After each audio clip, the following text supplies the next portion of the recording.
Property owners should keep their attorneys and private security firms close at hand as property hijacking is on the rise in the country.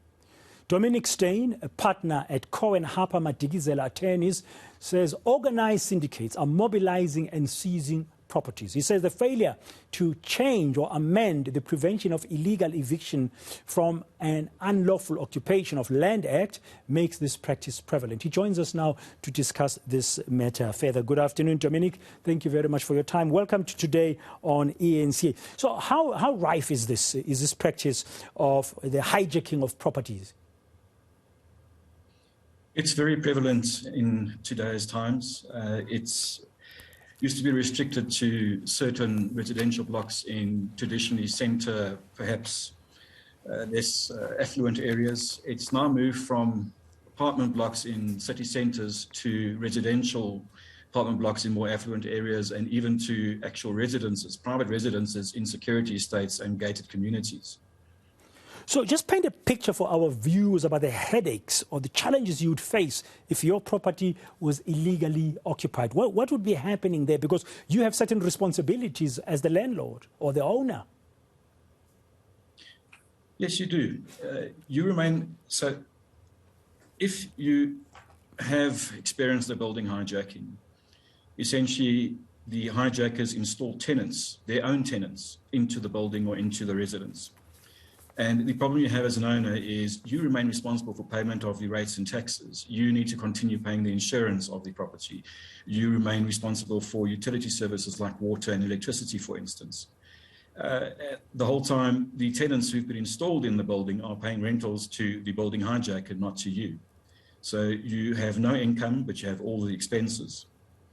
And to remove illegal occupiers from your building or residence is an incredibly onerous process under the PI Act.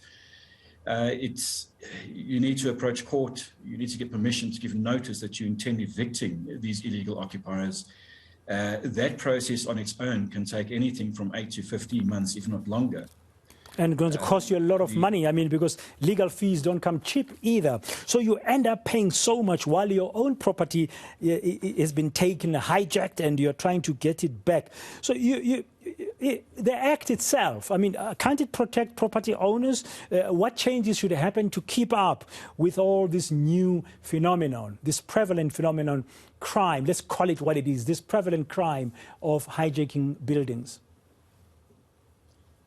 The Act needs to be changed to cater specifically for the phenomenon of this building hijacking. Currently, it is outdated. Keep in mind, it was only promulgated in 1998, and I don't think the drafters envisaged this form of hijacking taking place. So one needs to give notice first that you intend proceeding. After that, you need to get a court date on very congested court rolls. The court is mandated to take various considerations into account before giving an eviction order, and that is simply too long for a building hijacker. He understands this process, he abuses this process and makes it a very long-term process. The notice provisions in some instances need to be removed. If there's a building hijacking, you should be able to obtain a court order without giving notice and on an immediate basis. That's impossible at this stage.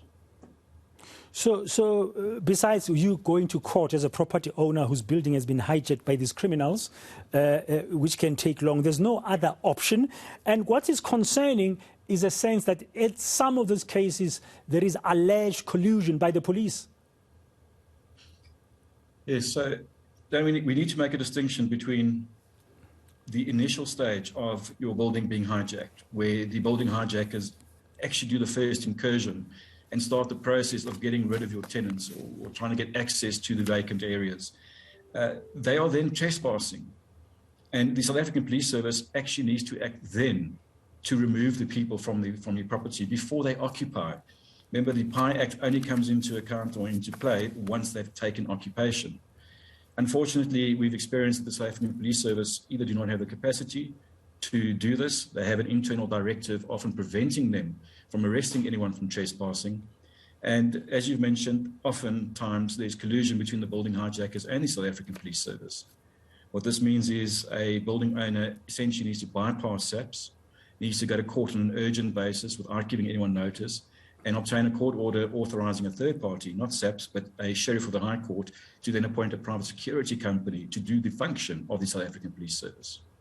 Okay, in the last minute and a half we have left, Dominic, just get a sense, a summary sense to any viewer who might be having this thing and think, what do I do if it happens to me? What are the first immediate steps you do as a property owner whose building has been hijacked?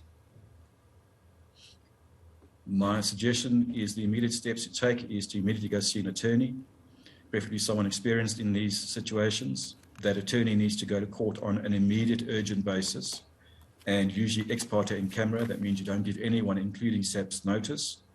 And you need to obtain an order authorizing the sheriff of the court to appoint a security company to immediately eject these building hijackers before they can take physical occupation.